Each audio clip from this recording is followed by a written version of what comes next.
आज श्री रामनवमी निमित्त देशभरात उत्साह आणि भक्तीचं वातावरण सर्वत्र पाहायला मिळत आहे। शिर्डी इथल्या साईबाबा मंदिरात कालपासून 3 दिवसीय रामनवमी उत्सवाला सुरुवात झाली असून आज उत्साह आणि भक्तिमय वातावरणात श्री रामनवमी उत्सव साजरा करण्यात येत आहे। काकड आरतीनंतर उत्सवाच्या पहिल्या दिवशी मंदिर परिसरात साईबाबांची प्रतिमा, पोथी आणि वीणेची मिरवणूक काढण्यात आली।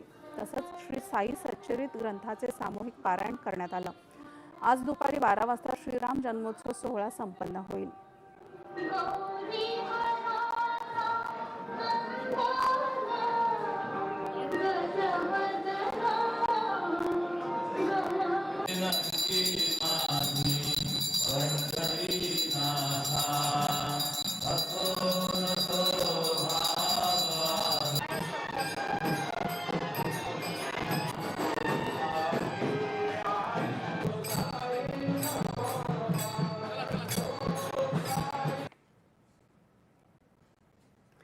मुंबईतल्या वडाळा इथल्या श्री राम मंदिरात भव्य आरती करण्यात आली।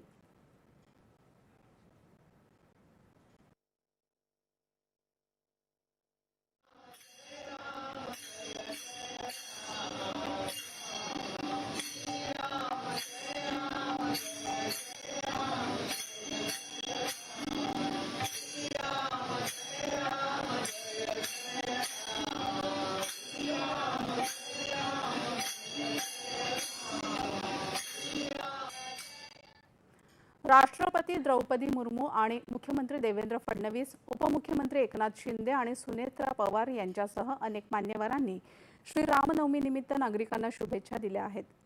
देशभरात ठिकठिकाणी मंदिरांमध्ये विशेष पूजा, अभिषेक आणि आरतीचं आयोजन करण्यात आलं आहे।